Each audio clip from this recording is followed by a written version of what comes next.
ప్రతిష్టాత్మకంగా ఏర్పాటు చేస్తున్న యంగ్ ఇండియా స్కిల్ యూనివర్సిటీపై తెలంగాణ సర్కార్ మరో కీలక నిర్ణయం తీసుకుంది.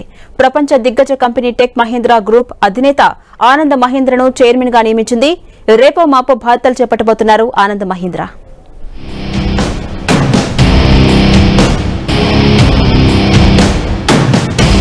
తెలంగాణ మరో అంతర్జాతీయ స్థాయి స్కిల్ యూనివర్సిటీకి కేంద్రంగా మారనుంది. ఇప్పటి కాలానికి అనుగుణంగా యువతకు కావాల్సిన కోర్సులతో స్కిల్ యూనివర్సిటీని అందుబాటులోకి తీసుకురావాలని తెలంగాణ సర్కార్ నిర్ణయించింది. మహేశ్వరం మండలం మీర్ఖాన్పేట్ వద్ద యంగ్ ఇండియా స్కిల్ యూనివర్సిటీకి ఇటీవలే శంకుస్థాపన చేశారు సీఎం రేవంత్ రెడ్డి. అంతర్జాతీయ స్థాయి ప్రమాణాలతో పబ్లిక్ ప్రైవేట్ భాగస్వామ్యం పద్ధతిలో ఈ యూనివర్సిటీని ఏర్పాటు చేస్తున్నారు.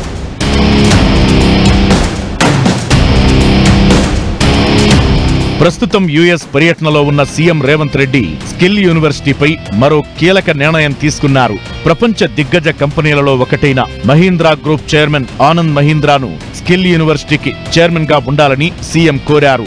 దీనికి సానుకూలంగా స్పందించారు ఆనంద్ మహీంద్రా.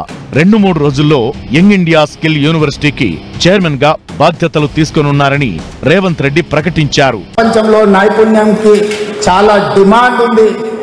నైపుణ్యత నేర్పడానికి కొత్త యూనివర్సిటీని తెలంగాణ రాష్ట్ర ప్రభుత్వం తీసుకొచ్చింది. ఇది PPP model. Most likely Anand మహీంద్రాని ఆ యూనివర్సిటీ చైర్పర్సన్ కింద నేను రిక్వెస్ట్ చేసిన 2 రోజుల్లో ఆనంద్ మహీంద్ర మన తెలంగాణ ప్రభుత్వం ఏర్పాటు చేసే స్కిల్స్ యూనివర్సిటీకి చైర్పర్సన్ గా బాధ్యత తీసుకోబోతున్నాడు.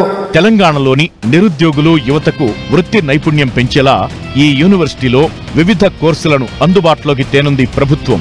రాష్ట్రంలో కొత్తగా వచ్చే పారిశ్రామిక సంస్థలకు అవసరమయ్యే స్కిల్స్ ఈ యూనివర్సిటీలో నేర్చుకోవచ్చు. మొత్తం 17 కోర్సుల్లో శిక్షణ ఇవ్వనున్నారు. ఈ ఏడాది 6 కోర్సులతో ప్రారంభం కానుంది skill university. School of pharmaceutical and life sciences, school of commerce and logistics, school of banking and insurance, school of constructions and interiors, school of retail operation and management, school of animation and gaming ఇలా మొత్తం 17 కోర్సుల్లో certificate, degree కోర్సులు skill యూనివర్సిటీలో అందుబాటులోకి రానున్నాయి. రాష్ట్రంలో కొత్తగా ఏర్పాటు చేసే పరిశ్రమలకు అనుగుణంగా స్కిల్ యూనివర్సిటీ ఏర్పాటు చేస్తున్నారు. ఈ స్కిల్ యూనివర్సిటీకి ఏకంగా దిగ్గజ కంపెనీ అధినేత ఆనంద్ మహీంద్రా చైర్మన్ గా రానుండటంతో ఇండస్ట్రీ వర్గాల్లో పాజిటివ్ మెసేజ్ పంపింది రేవంత్ సర్కార్.